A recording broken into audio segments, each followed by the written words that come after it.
예레미야 33장 1절에서 9절 말씀을 교독하고 마지막 절은 같이 읽습니다. 예레미야가 아직 시위대 뜰에 갇혀 있을 때 여호와의 말씀이 그에게 두 번째로 임하니라. 이르시되 일어나시는 여호와 그것을 만들며 성취하시는 여호와 그의 이름을 여호와라 하는다. 이와 같이 이르시도다. 나는 내게 부르짖으라. 내가 내게 응답하겠고 내가 알지 못하는 크고 은밀한 일을 내게 보이리라. 이스라엘 하나님 여호와께서 말씀하시니라. 우리가 이 성읍의 하옥과 그가 왕궁을 걸어서 갈대아의 창과 칼을 해야 하여 싸우려 하였으나 내가 나의 노여움과 분함으로 그들을 죽이고 그들의 시체로 이 성을 채우게 하였나니 이는 그들의 모든 악행으로 말미암아 나의 얼굴을 가려 이 성을 돌아보지 아니하였음이라.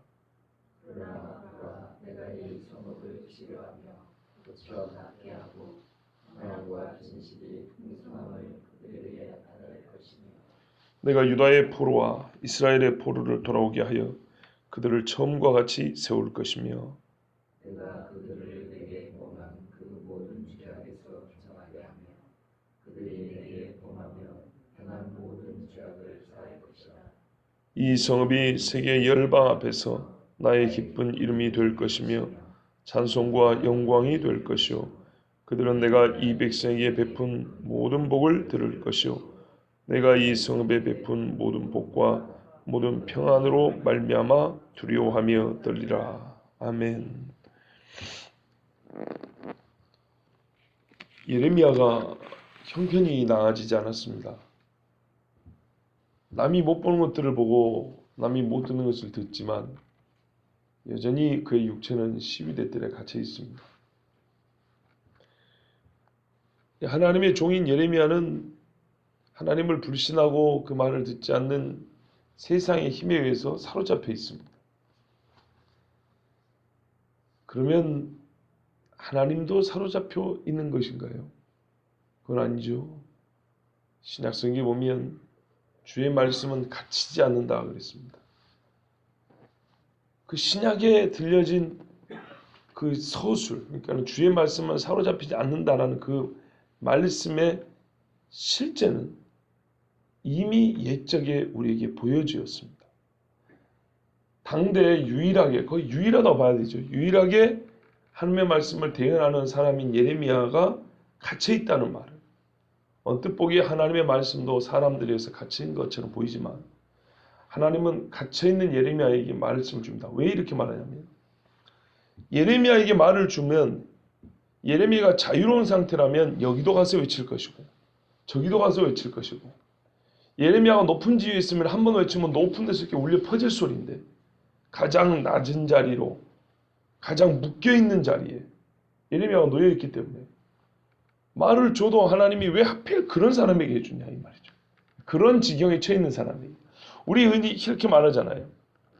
예수를 믿는데 좀 잘 살아야 사람들이 말도 좀 들어주고 좀 높은 자리에 있어야 사람들이 그 사람의 말을 듣고 영향력을 좀 미치고 전혀 틀린 말은 아닙니다.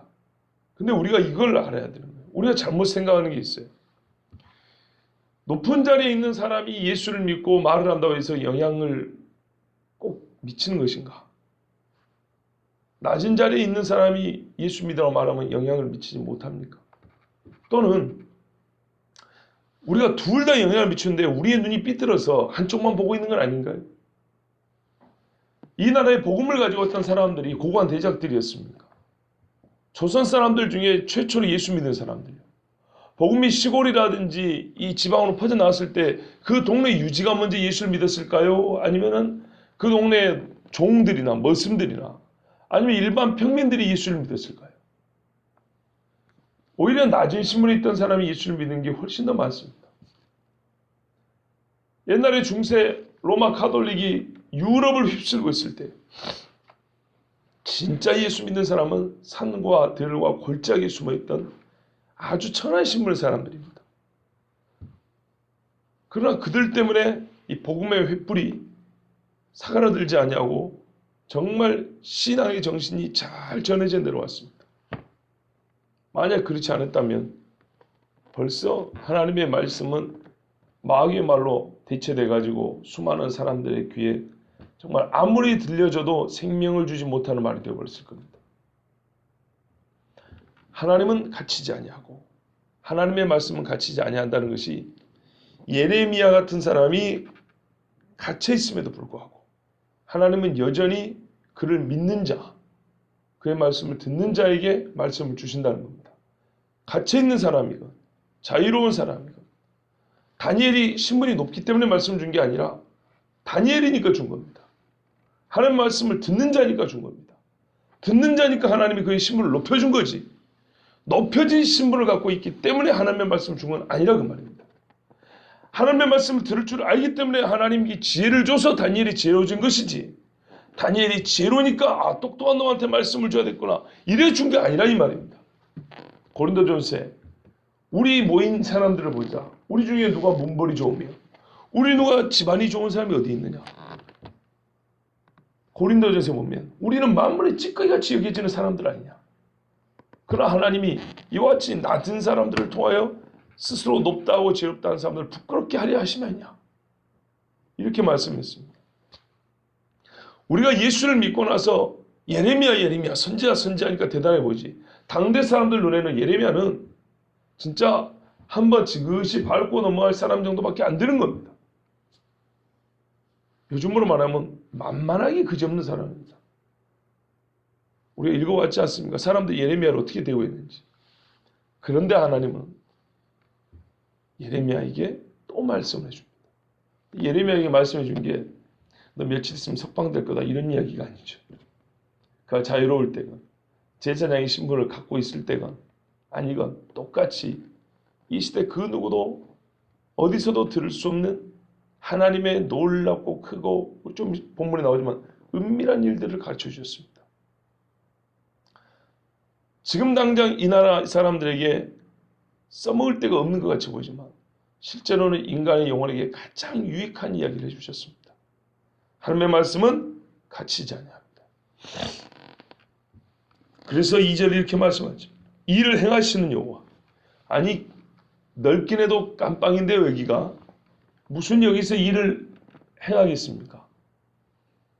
그것을 만들어 성취하는 이게 뭐냐면 조성시킨다는 얘기입니다. 우리가 허거 벌판에 개발해서 도시를 세우고 건물을 세우고 이렇게 하는 것처럼 말 뜻이 그런 겁니다. 아무것도 안 될 것 같은 이런 상황에서 하나님이 우리 무에서 유를 창조하는 것처럼 하나님은 그렇게 너와 같이 갇힌 자를 통해서도 네가 아무것도 못할 것 같은 이런 사람을 통해서도 이 일이 되게 하는 하나님이에요. 어떤 일을 구상도 못할 사람에게 생각이 나게 하고 이 일을 시작하게 하고 마무리 짓는 하나님이라는 거예요. 그러니까는 참 사람의 눈으로 볼 때는 이렇게 하나님 우리 사람을 당황시킬 수가 없습니다. 나를 꺼내주거나 이런 말씀을 하시지 내가 여기서 죽을지 살지도 모르는데 나중에 좀 가면 죽을 위협에 처해지거든요. 물 없는 구덩이에 던져버린단 말이에요. 이런 사람한테 하시는 말씀이 아무것도 안 될 것 같고 아무것도 못할 것 같은데 나는 없는 일을 만들어가지고 되게 해가지고 끝을 보는 하나님이라고. 그럴 것 같으면 나부터 빨리 꺼내주시지. 그럴 수도 있죠. 근데 하나님이 자기 자신을 정말 이 상황과 안 맞는 그런 자기를 말씀을 하세요. 전쟁이 승리를 해주면서 승리하는 여호와, 싸움을 이기시는 여호와 말씀하세요. 뭐 이래야 되는데 싸움을 할 때마다 진 것 같고 땅 한 평도 못 뺏는 그런 우리의 처지인데 하나님 하신 말씀이 전쟁을 이기시는 여호와, 누구와 싸워도 항상 승리하신 여호와께서 이런 말씀, 얼마나 이게 말이 안 맞는 소리처럼 들립니까? 근데 그때 진짜 믿음이 보이거든요. 하나님이 이렇게 말씀하십니다. 그러놓고 하신 말씀이 나는 여호와라. 스스로 있다. 누구에게도 제약을 받지 아니하고 어떤 누구에 의해서 일하는 자가 아니라 스스로부터 나오는 일을 행하는 완전히 내 힘으로만 일을 마무리 짓는 신이다. 이렇게 말씀합니다. 여러분, 하나님이요 이렇게 말씀하시면 아무리 감옥에 갇혀 있어도 예레미야 그리고 우리가 세상의 우겨쌈을 당한 것 같아도 그리스도인은 이렇게 말해야 되는 거예요. 신약에도 그렇게 말합니다. 우리가 사방으로 우겨쌈을 당하여도 우리 낙심하지 않는다. 우리가 죽은 것처럼 보이지만 죽은 자가 아니라 우리는 산 자다. 딱 증거같이 보여도 우리는 진정한 이기는 자다. 이렇게 그리스도인은 말할 수 있어야 됩니다. 하나님이 이렇게 말합니다. 그 일을 행하는 내가 너에게 명령한다. 너는 내게 부르짖으라. 내게 응답하고 네가 알지 못하는 그 은밀한 일을 너에게 보이리라. 모든 신자가 이 말씀에 다 반가워하고 좋아하진 않아요. 근데 적어도 기도하는 분들은 좋아요. 왜냐하면 이게 기도와 상관이 있는 말씀이라고 딱 느낌이 오잖아요. 그죠? 부르짖는다는 게 기도하는 사람이나 돼야 부르짖지. 그렇지 않으면 부르짖는다는 말하고 우리의 삶에 연결점이 없잖아요. 우리가 언제 부르짖습니까? 밥 먹을 때 막 부르짖어 밥 먹으라고 소리친다거나 잠을 잘 잤다고 해서 부르짖어 와 잘 잤다 뭐 이런 사람 없잖아요. 그죠? 부르짖는다는 말은 기도입니다. 그래서 적어도 기도하는 사람들에게 이 3절의 말씀은 절대적인 뭐랄까요? 소망을 주는 말씀이고 왜 응답을 받을 거라는 소망 그것도 크게 받을 거라는 소망을 주는 말씀이니까 많이 우리가 사용하고 듣기도 하는 말씀인데 맥락을 보면요. 이렇게 이해할 수 있죠. 지금 시위대들에 갇혀있는 예레미야에게 2절도 상황적으로 어울리지 않는 것 같고요. 3절은 이 2절에 연결되었기 때문에 이런 말씀이죠. 예레미야가 사실 지금까지 하나님의 말씀을 안 들었습니까? 얼마나 놀라운 일들을 많이 들었습니까?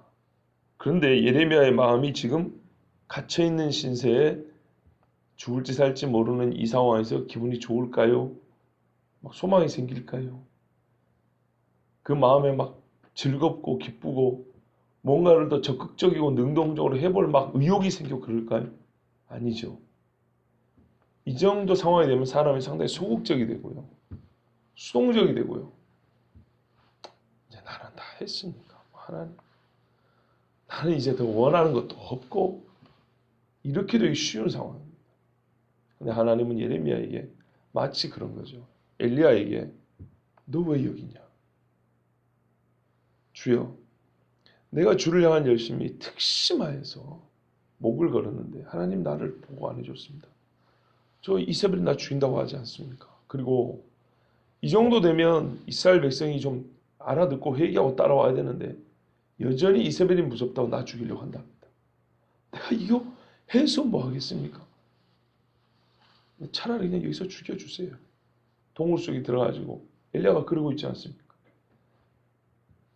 사람의 마음이 다 비슷하거든요. 뭐가 좀 되는 게 보여야죠. 예레미야를 보세요. 젊어서부터 나이 들어 지금 늙을 때까지 이렇게 하나님의 말씀을 전했으면 최소한 좀 왕이든 이 관리들 중에 한 사람이라 한두 사람이라도 좀 와서 들어야지 말이죠.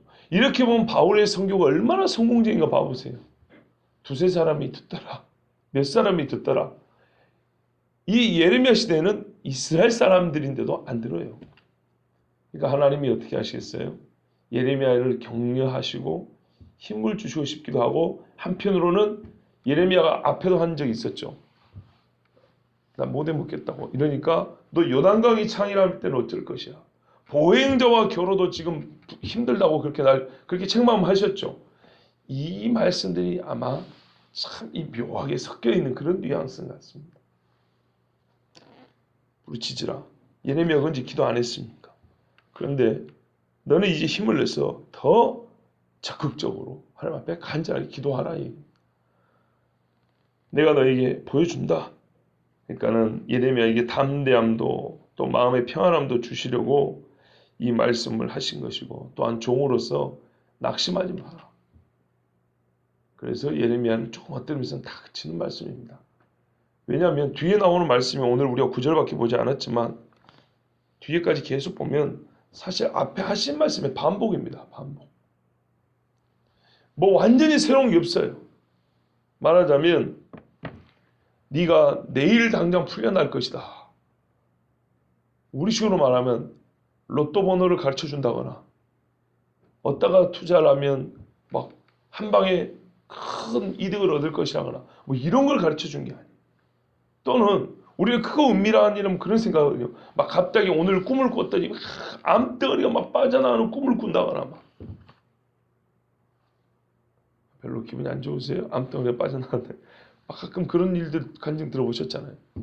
그거 놀라운 일이라면 상당히 개인적이고 뭐랄까요 물질적인 또는 건강과 관련된 우리 육체의 성공과 번영과 또는 그 안전과 온전함에 관한 이렇게 나 한 사람의 제한된 일들로 보통 이렇게 제한해서 생각하는 경우가 많습니다.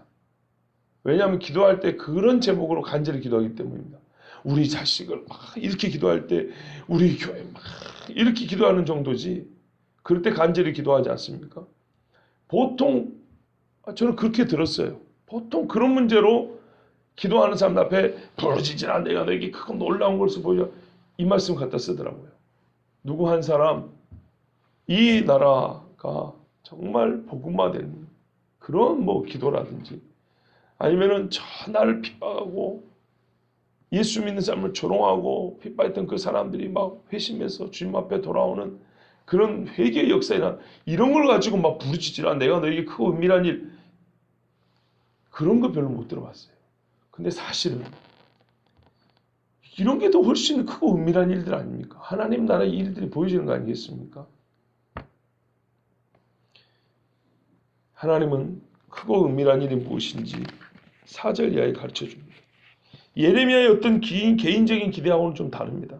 우리가 이 말씀을 쉽게 인용하고 사용했던 거하고는 좀 다르다는 겁니다. 보십시오.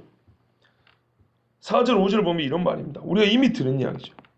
너희가 갈대아 사람들에 대항해서 싸웠다. 왜냐하면 싸웠는데 나는 그 싸움을 도와주지 않았다. 그리고 한 번도 갈대아 사람을 못 이기게 내가 그냥 지게 만들어버렸다. 왜냐하면 너희가 나에게 악을 저질렀기 때문이다. 너희가 왜 진지하냐?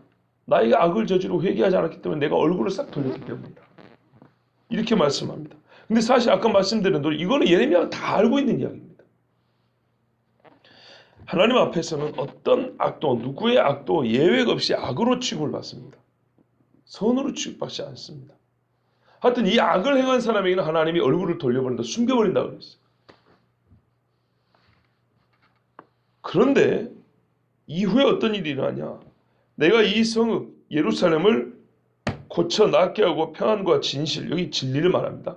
진리가 가득한 성이 될 거도록 내가 그들을 그렇게 나타낼 것이다. 이게 바로 크고 은밀한 일, 번역에 따라 크고 능력 있는 하나님의 일입니다. 근데 처음부터 이 6절을 보여주면 좋잖아요. 그죠? 근데 하나님이 4절, 5절부터 말씀한다. 그리고 아직 4절, 5절을 지나가려면 한참 멀었어. 그러나 6절 이하에 그때는 어느 때냐? 포로가 돌아올 때이다. 처음처럼 세워진다. 이스라엘 나라가 처음 세웠을 때 그 주변 나라들은 정말 충격을 받았습니다. 종살이를 400년 넘게 한 변방의 찌끄러기 같은 사람들이 무슨 대단한 나라를 세웠고 막 싸움을 잘했던 것도 아닌데 하나님의 그들이 믿는 신의 기적으로 나왔더니 바다를 건너고 광야 40년 동안 하늘에서 내려오는 양식을 먹고 살았다. 반세에서 나는 물을 마시고 살았다. 다 아는 이야기고 소문이었습니다. 퍼져나간 소문. 라합이 여리고 물 앞에 딱 이러니까 우리가 들었다. 그러잖아요. 다 알고 간장이 녹아버렸다 그랬습니다. 간이 녹아버렸다. 그러니까 가나안 땅에 이스라엘이 처음 들어갔을 때 그리고 나라를 세웠을 때 그 지역의 사람들은 정말 경악을 금치 못할 정도로 충격을 받았습니다. 즉 하나님이 세운 나라라는 걸 모르는 이가 없었습니다. 그렇게 다시 세워준다는 얘기입니다. 하나님이 그런데 그때는 정말 제 말이 아니라 하나님 말씀으로서 항상 반복하지만요. 기계적으로 그렇게 되는 게 아니라고 그랬어요. 어떻게 됩니까? 속사람이 먼저 변해야 되죠. 8절 보십시오. 그들의 모든 죄악을 정하게 하고 그 죄악을 사할 것이다 그랬어요. 반드시 죄에서 정결케 되고는 속죄가 있어야 합니다. 하나님이 이스라엘을 속죄해 주실 때 그 다음에 이스라엘 사람들은 땅으로 돌아오고 그때는 옛적과 같이 온전하고 진리가 충만하고 평안한 땅이 될 것이다. 이렇게 말씀합니다. 여러분 다시 한번 생각해 보시길 바랍니다. 전혀 마음에 이제 이만큼이라도 의심이 있어서는 안 됩니다. 무슨 말씀이냐면 하나님이 이스라엘을 이방에 넘기시고 때가 되면 돌이켜 와서 옛날에 그 나라가 세워질 때와 같이 회복하신다는 말씀이 바벨론 포로기를 끝내고 돌아오는 정도로만 생각하면 안 된다는 겁니다. 그들은 돌아왔을 때 온전한 나라를 이루지 못했어요. 여전히 헬라의 속국이고 로마의 속국이었어요. 말 그대로 독립국을 세운 적이 없다 이 말입니다. 잠깐 있었어요. 잠깐. 예수 오기 전에 잠깐. 그런데 성경이 말하는 거냐면 돌이킬 때는 그 돌아온 나라가 계속 간다고 말씀하고 있어요. 그게 진짜 돌이킴이라고 하거든요. 근데 그것이 거의 2000년 동안 없었는데 현대 우리가 사는 이 시대에 들어와서 1948년에 이스라엘이 세워지고 진짜 성경에서 말한 바벨론뿐만 아니라 바도로스와 섬나라들과 구스와 엘람과 신하고 오만 데서 들어온다고 하지 않습니까? 그 일들이 지금 우리 눈앞에서 지금도 계속되고 있다는 겁니다. 1년에 수천 명씩 계속 돌아오고 있습니다. 유대인들의 공동체가 중국에도 있습니다. 유대인들의 공동체가 동남아에도 있습니다. 자기들이 유대인의 후손이라고 하는 사람들. 옛날 흩어졌던 유대인들이라고 말하는 사람이 전 세계에 흩어졌다. 깜짝 놀라요. 러시아에 가도 있습니다. 전혀 유대인이 있을 것 같지 않은 나라에도 유대인의 공동체가 있어요. 그 마을들이 있어요. 우리 조사원 유대인이라고 하는 사람들. 그 많은 사람들이 돌아와서 옛적과 같은 나라를 세우고 예루살렘 하나님이 기뻐하는 성이라 진리의 성에 일컬음을 받는다. 이거는 지금 이루어지고 있는 중입니다. 이 말이 여러분 우리가 옛적에 잘 못 듣던 말이기 때문에 생소하지만 이거는 전혀 의심할 수가 없는 이야기입니다. 왜냐하면 예레미야 한 권만 보더라도 우리가 다 보지도 않는데 이 이야기가 몇 번이 반복되는지 한번 기억해 보십시오. 몇 번이 반복이 됐는지. 옛적에 바벨론과 페르시아에서 포로 생활하고 돌아온 후에 즉 에스라와 느헤미야 시대로서는 어울리지 않는 그보다 훨씬 더 완전한 회복의 이야기가 예레미야 성경 한 권에만 하더라도 수십 번이 기록이 되어 있어요. 그런데 어째 우리가 의심할 수 있겠습니까? 그리고 우리 눈앞에 지금 일어나고 있는 일을 어떻게 의심할 수 있겠습니까? 9절을 보십시오. 이 성읍이 세계 열방 앞에서 여러분 바벨론 포로기를 겪고 돌아왔을 때 열방 사람들 앞에서 이스라엘과 예루살렘이 하나님의 기쁜 이름으로서 찬송과 영광이 되었습니까? 아니라니까요. 에스라 느헤미야를 읽어보세요. 아니에요. 세계 열방이 별로 주목하지 않아요. 그때는. 진짜로 하나님이 예루살렘을 돌이킬 때는 세계 열방이 그 일을 보고 깜짝 놀라서 하나님께 영광을 돌립니다.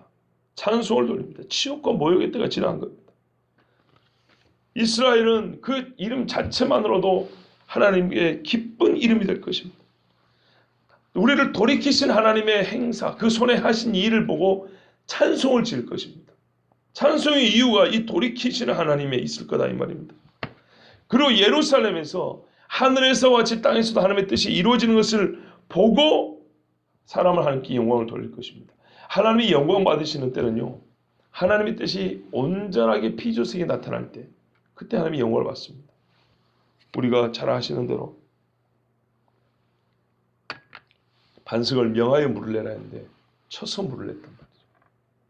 그때 하나님이 네가 내 영광을 가렸으므로 그렇게 책망하고 가나안 땅에 못 들어간다 했습니다. 그 정도만 갖고도 영광을 가린다 했어요.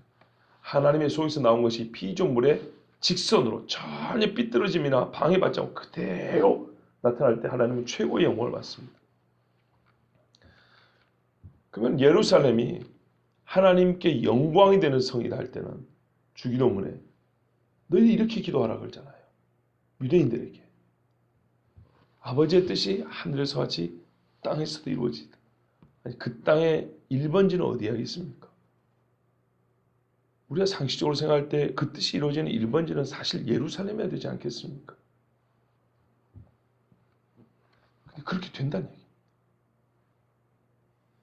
그때이면 그들, 9절 후반부에 나오는 그들은 두려워하며 떤다 그랬어요. 그들은 누굴까요? 이스라엘 사람이 아닙니다. 열방입니다. 9절 처음에 그러죠. 세계 열방 앞에서 나의 찬송이 될 것이다. 그때 그 열방, 그 사람들은, 그 민족들은 두려워 떨 것이다. 왜? 내가 이 백성에 베푼 모든 복을 듣기 때문에. 그러니까 그들은 이 백성은 아니죠. 이스라엘 사람 아닙니다. 열방을 말하는 겁니다. 정말 불가능할 것 같았던 일들이 일어날 때 우리는 이스라엘을 죽여도 마땅하다 생각하고 수백만을 죽였는데 이스라엘은 세상에 없어져야 한다고 지금도 유엔 결의에서 중동 국가들은 난리를 치고 있고 핍박하고 하나님이 없다는 것을 보여주기 위해서 이스라엘을 없애버리려고 했는데 하나님은 모든 것을 이기시고 이를 만들어 성취하시는 여호와가 이스라엘이 다시 하나님의 나라가 되게 하고 예루살렘에서 하나님께 찬송과 영광을 돌리게 하는 그것을 볼 때 말하자면 우리는 지금까지 하나님과 원수되는 짓을 했구나라는 것이 깨달아질 때 어찌 사람이 사지가 부들부들 떨리지 않겠습니까? 이 성읍에 베푼 모든 복과 모든 평안으로 말미암아 예루살렘이 평안할수록 세상은 두려워하게 되어 있고요. 예루살렘이 복을 받을수록 세상은 떨게 되어 있습니다. 지금 말하자면 중동 국가 왜 이 난리를 치는지 아십니까? 단순히 미움 때문이 아니에요. 예루살렘, 이스라엘이 무서운 거예요. 자기들이 우상을 섬기고 사는 이 땅에 하나님의 나라, 하나님을 섬기는 사람들이 나라 세운다는 자체가 싫을 뿐만 아니라 무서운 거예요. 엄밀히 말하면 두려운 겁니다. 자, 여러분 생각할 때 하나님이 말씀하신 이 크고 놀라운 우리가 알지 못하는 크고 비밀한 일이라 이렇게 우리 하나님이 말씀하시고 지금 4절 이후에 9절까지 이렇게 말씀해 주셨어요. 그리고 내일 우리가 또 10절부터 또 계속 듣겠지만 아직 뭐 이제 시작에 불과하지만 4절부터 9절까지 우리는 이미 다 아는 말씀이지만은 다시 한번 들었습니다. 그런데 말이죠. 이런 일이 여러분 눈에는 큰 일이 아니라고 보여지십니까? 은밀한 일이 아니라고 여겨지십니까? 공개된 일입니까? 놀랍고 능력 있는 일이 그런 일에 축에 못 든다고 생각하십니까?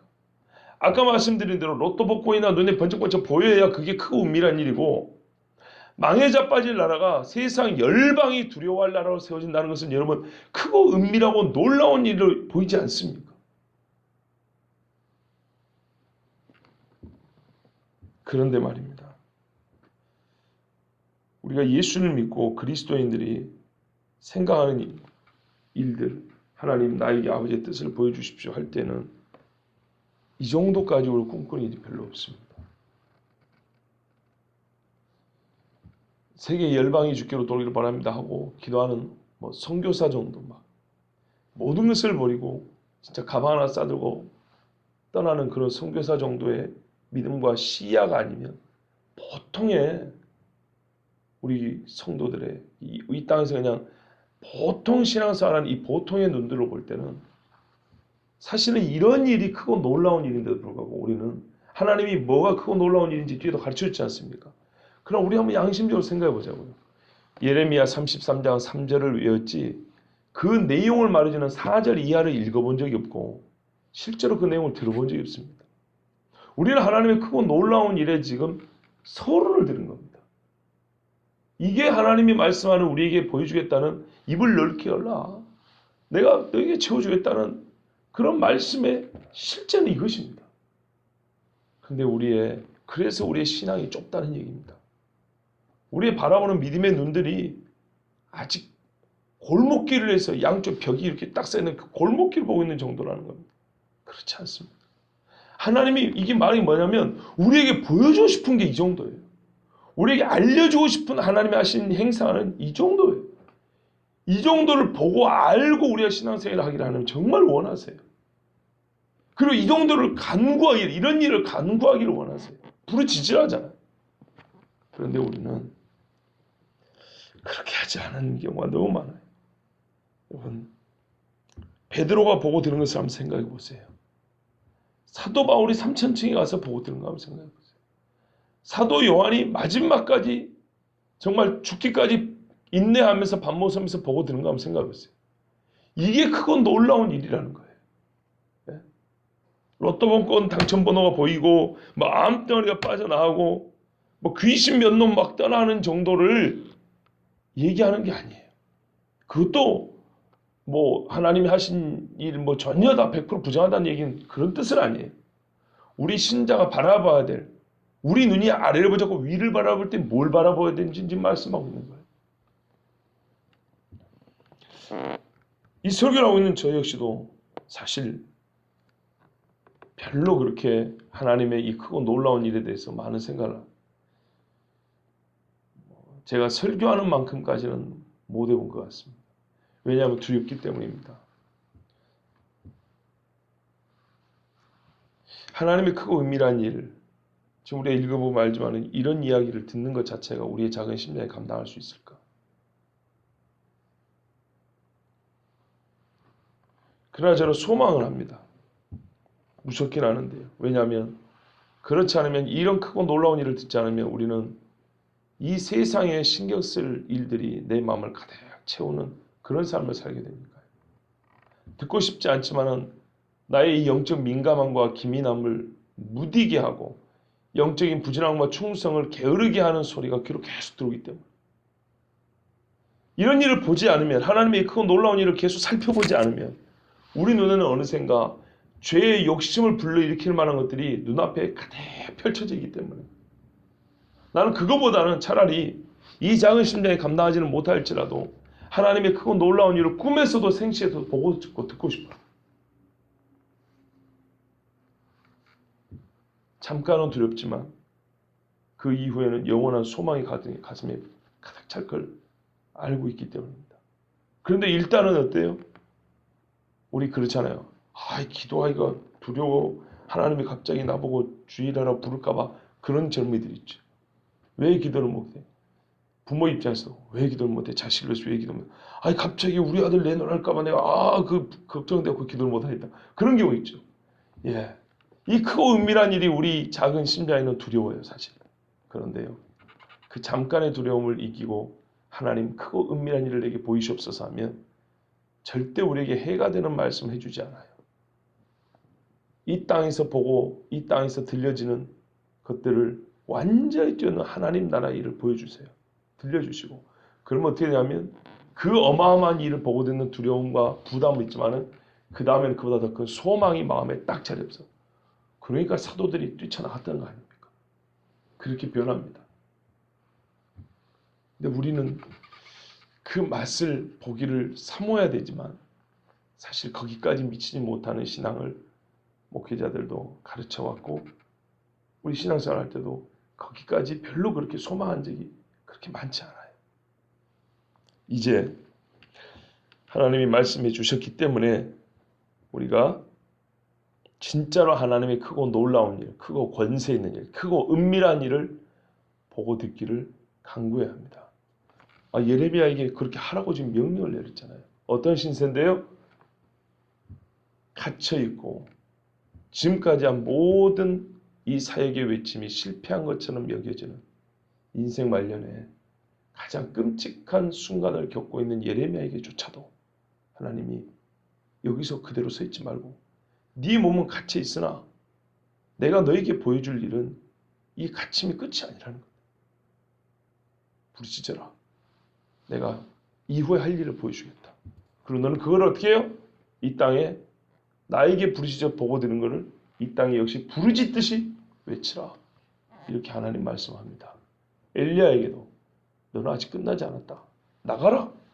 이렇게 말씀한 것처럼 상당히 부담스럽고 하나님의 위로도 없고 괴로운 이야기였지만 바로 그것이 하나님의 나라를 소망하는 사람들의 삶입니다. 우리의 세계에는 갈수록 어두워지고 힘들어질 겁니다. 정말입니다.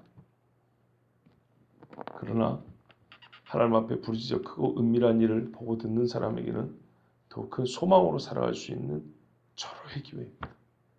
이때 하나님 앞에 비록 우리가 세상에 우겨쌈을 당하고 갇혀있는 것 같으나 하나님의 말씀을 갇히지 않습니다. 이 울타리를 넘어서서 크고 은밀한 일을 계획하시고 행하시는 하나님을 바라보면서 믿음으로 기도하는 우리 모두가 되기를 바랍니다. 기도합니다.